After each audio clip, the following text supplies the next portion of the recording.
Greetings! Once again, we're back with Mr. Jones, the regular reality denier. Let's see what he's on about this time. Right, this one is on flaps. This is the underneath of one of the wings. Just look at the amount of hydraulics going on here, and what we're trying to look for is fuel tanks.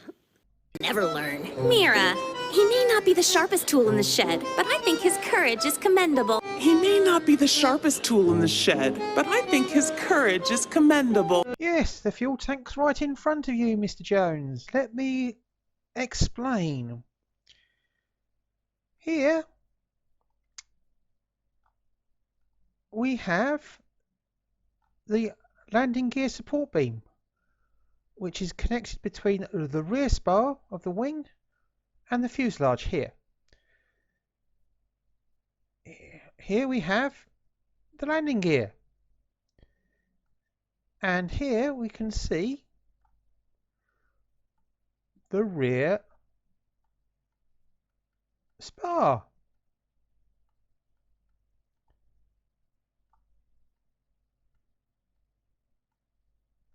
And this goes all the way out to the wingtip. And forward of the rear spar here, and this area here and here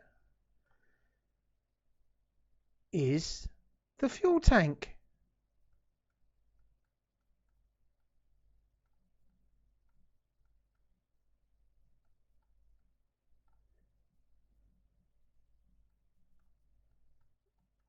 See, Mr. Jones?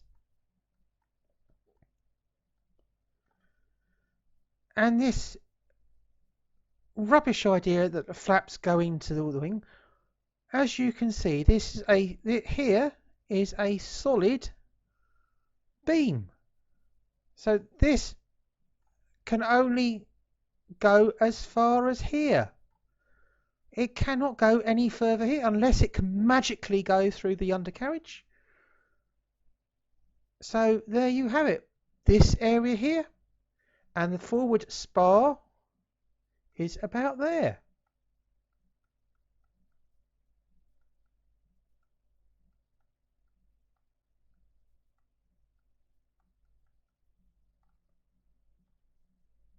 Simples, Mr. Jones, if you actually bothered to look at diagrams and investigate and research. But no, you're too chicken scared to come and see for yourself. Look at this, look at the thickness as well. Yeah, it is an engineering marvel.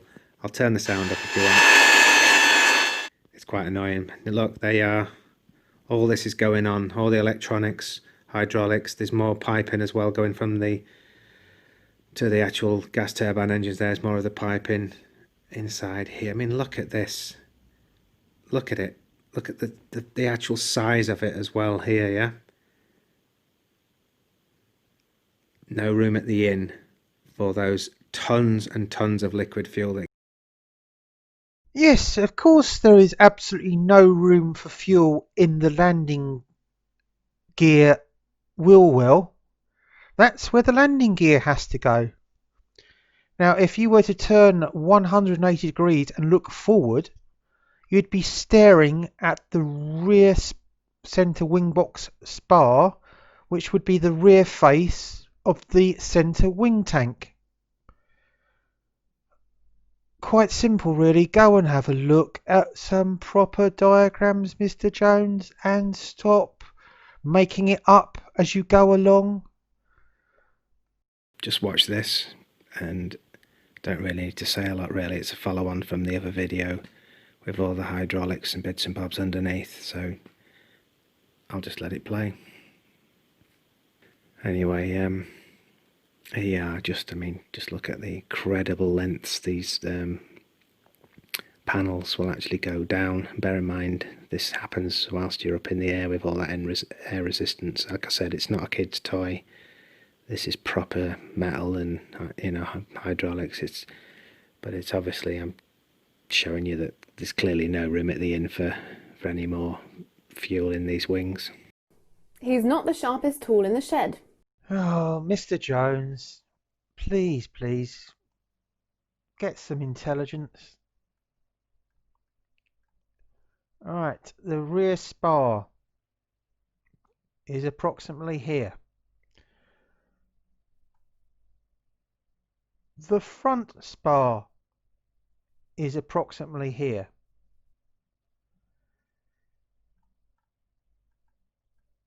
The fuel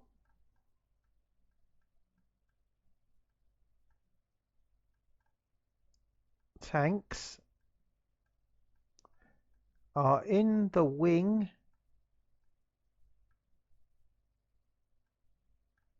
here. These can only retract to here. They do not go any here. These bend up into here, fold back into here. They do not go here. This is an empty void divided by ribs which act as baffles to form the tanks. Go and look at a book. It's simple. Okay, let's have a look at the anatomy of an aircraft in this picture. First of all, we have the center wing box.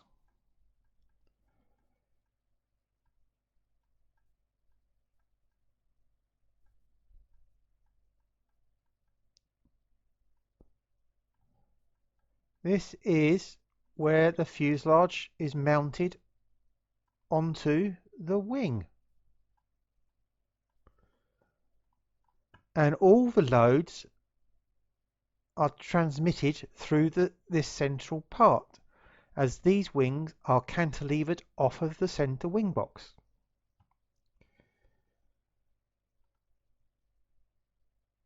We have the forward spar,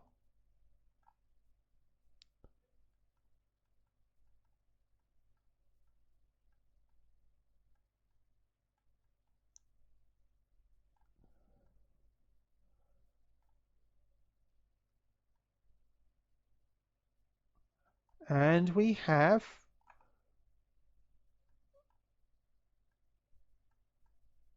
the rear spar.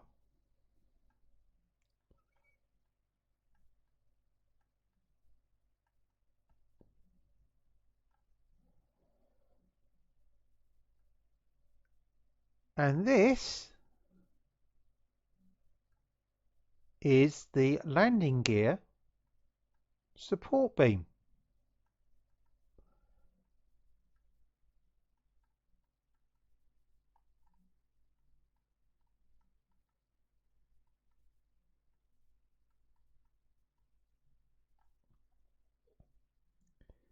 Which creates the mounting point for the landing gear,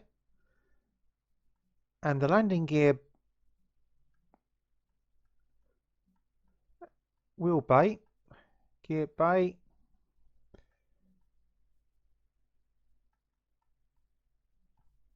as you can see, is behind the center wing box.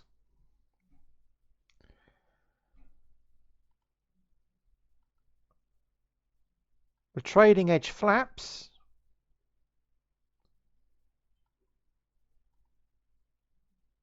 attach here and cannot go beyond this solid I-beam of a spar. And also the leading edge devices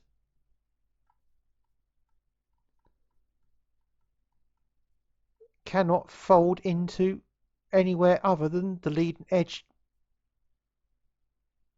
fairing and cannot enter this area here. This forms a 17-ton capacity for fuel.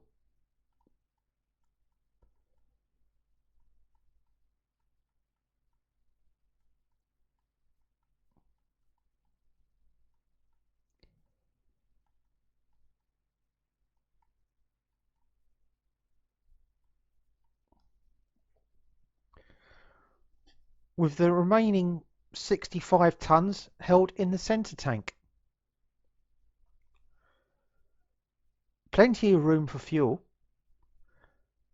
I don't see your problem. Maybe you should get out in the real world and come and have a visit. You've been offered plenty of chances for a visit, but you keep crying your little heart out that you haven't got enough subs. Screw your number of subs. If you came and saw for yourself and you were right, amazing what response your channel would get for the revelation that you were right. But you don't want to come because you know full well you are pushing lies and misinformation and deceiving a load of simple, gullible people out in the real world. This one's on more. This is evidence on why the gas turbine power plant uses air as its fuel and no liquid fuel goes inside the modern jet engine. Okay. As thick as a plank, you're really stupid. Okay, here you go. This is the evidence. It's the oil inside this unit. You have oil like inside of a car. The oil here lubricates these bearings, the fidget spinners bearings. Okay. Now, the oil needs to be checked and topped up very infrequently. It's every so many thousand hours or whatever it is. But basically, it's a sealed unit, and obviously this oil keeps the bearings from drying out, and it powers other mechanisms that do hydraulics and bits and bobs. Okay.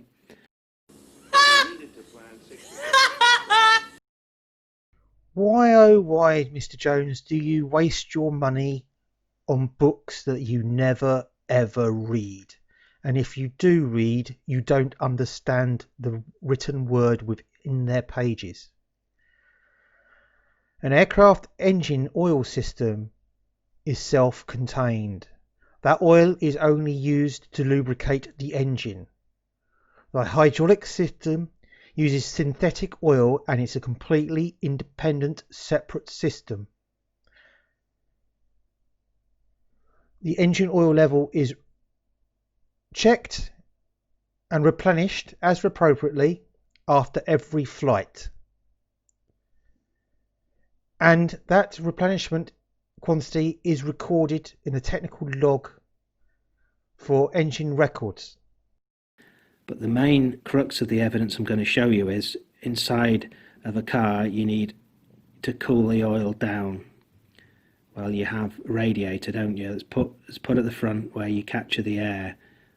Okay, so it transmits the heat away from the block via water with antifreeze in it. But anyway, on a jet engine, there's no water in here, there's just oil, and that oil needs to be cooled down. Okay, this is what I've gathered by reading the book and watching Agent JZ. Anyway, okay, what are we on here? This is lubrication systems. Now this here, this thing here is the oil cooler. Okay, it says here, when the oil heats up, the thermo valve expands and closes, forcing the oil to flow through the cooler. Excuse me, if a restriction occurs and clog the cooler. But anyway, this is the cooler. Okay, so you're going to have the oil going through these tiny little bits here. But look where it's located. It's located on the fuel inlet and the fuel outlet because it's air. Air's going through this fuel inlet and it cools down the oil because it's fresh, cool air coming in from the atmosphere. Once again, you prove without any doubt you have misunderstood everything in this book. It clearly says on that page fuel inlet and fuel outlet, which means there's a great big pipe attached to either side of that fuel oil heat exchanger, or cooler if you want to, as that book says. And no doubt there'll be a fuel flow transmitter downstream here, and upstream here will be eventually the fuel nozzle. Now, this acts just like your radiator in your car. The fuel is the cold liquid, like the water, and it takes the heat out of the hot oil. And this heat exchange heats up the fuel and in theory should melt any ice buildup within the fuel. And if we look at these pretty pictures of a real life oil fuel heat exchange on a CF6 engine,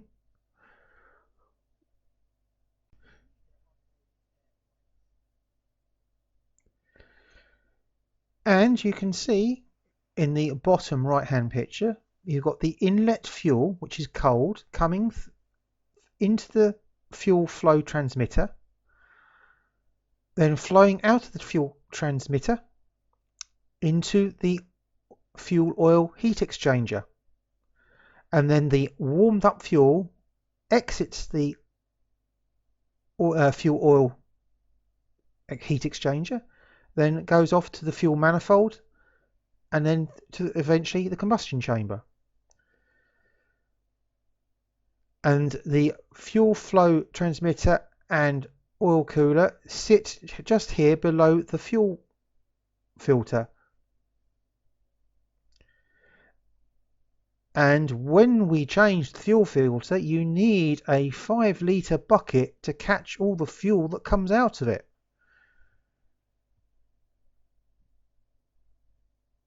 Also on the engine there is an air oil heat exchanger where we use the bypass air to cool the engine oil even more before it returns to the oil tank. Right, we're live. Okay, now I'm going a quick one here, but this one's on the Airbus A380. Now what I've managed to get hold of is an actual scale model of an Airbus A380. It's in 1 to 250 scale. I'll show you the box just to show I'm not lying. There it is. What that actually means, for every centimetre, you basically times it by 250 to give you 250 centimetres or 2.5 metres, so that you can actually sort of work out the size of the wings, size of the actual engines. Gives you a rough guide, but when it gets to about 1 millimetre, it goes out because they are a lot slimmer at the edges. I know this because I also got a Concorde one. There's your ignorance again.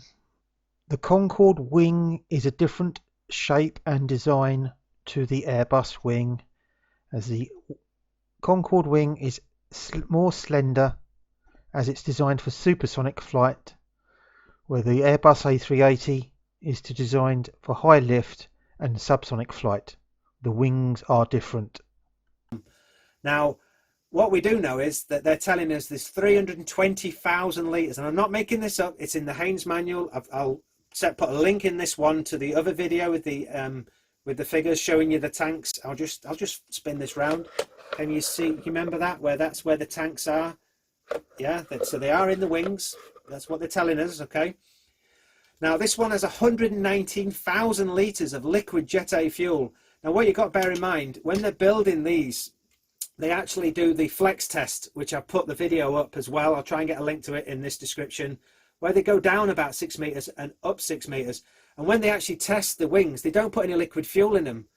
Why would you not put liquid fuel in them? Because they're actually saying, I've just put a couple of stickers on here with some of the weights. They're saying with the liquid, it's 115 tons of liquid going in a wing. So why would you not put some sort of fluid when you're doing that stress test to test all the joints? It just doesn't make any sense. Yes, it probably makes no sense to you, an individual who has got absolutely no idea what he's talking about.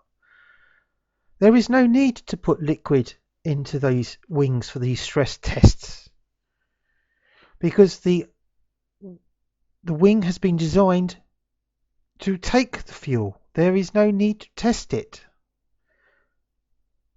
The fuel is there to actually relieve the bending stresses on the wing.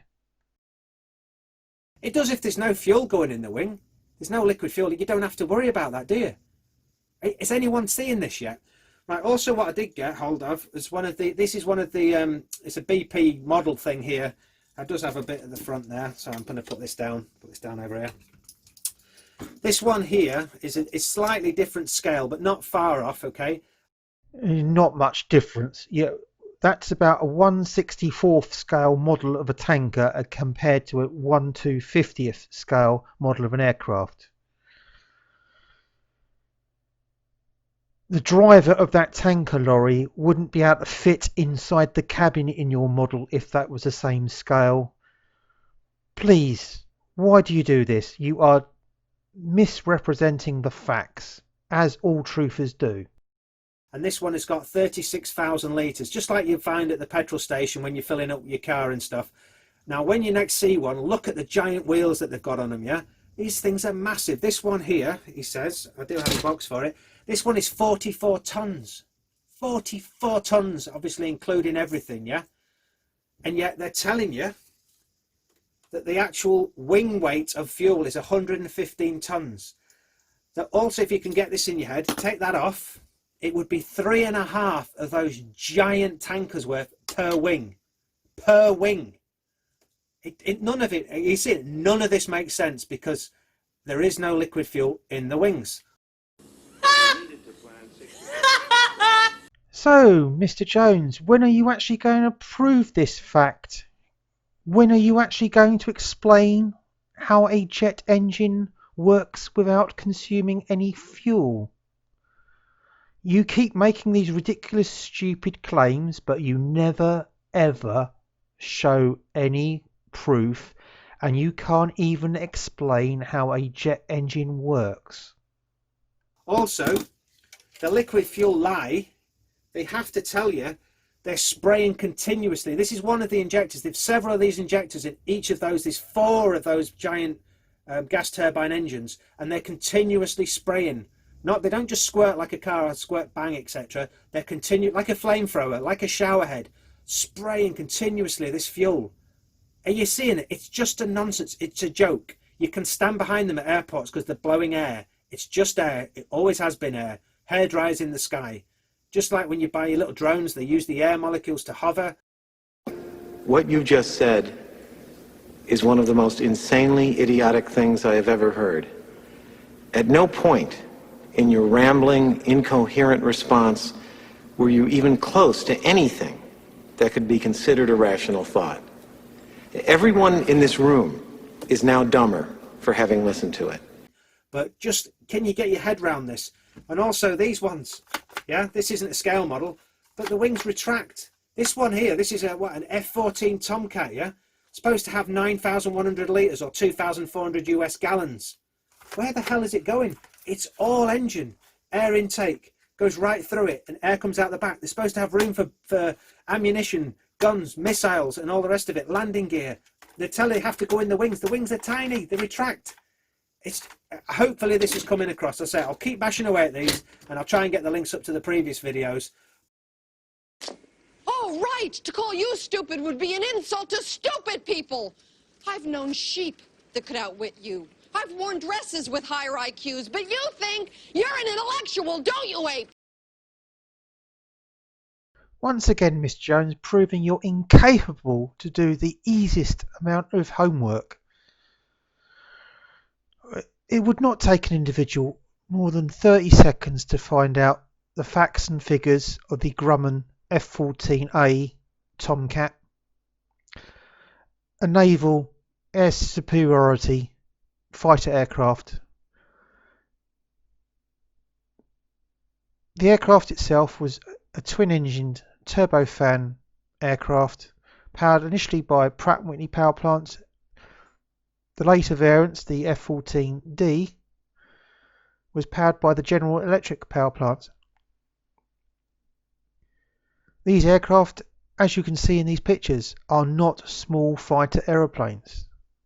They are quite a large aircraft and quite capable of holding the fuel quantity you quoted.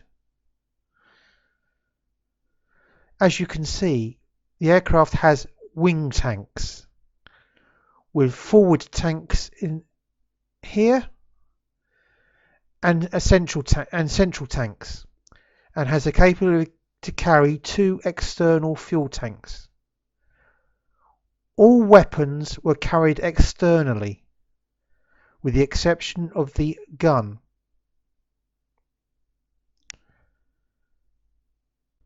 Well, do you remember this video of yours many months ago, where you claimed the only proof you'd be happy to accept of fuel in the wings was to see a temperature drop? And you were quite adamant that if someone could film a temperature drop, you'd be happy to accept the fuel was in the wings. Well, I did that, didn't I? I proved there was a temperature drop, and here's the videos to prove it. I think this could quite happily prove that you are pushing a lie and misinformation. So sit back and watch this. Good morning, it's Sunday the 30th of June 2019, and as you can see, just gone 10:15 in the morning. Here we are underneath the wing of a 747. This 747 arrived here on the 29th of June, and let's see what temperature the wing is at present. As you can see, we are about 23 degrees, just shy of 23 degrees C here, climbing up to through 23 up to 24 as we climbing as we go out towards the outer engine. Now we come back to the aircraft a little while later, just before the refueler connects up, and as you can see, it's now almost 11:10 in the morning. And let's check what temperature the wing is, and this part is now up to 23 degrees C.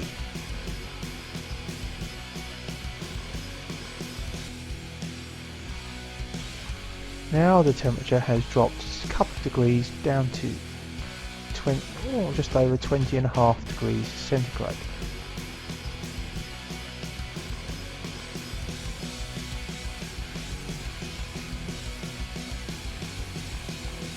The fuel temperature that was being pumped on board was at 17.5 degrees centigrade this morning, and this is now just shy of 11:15. Now we're 5 minutes later, almost 11:20.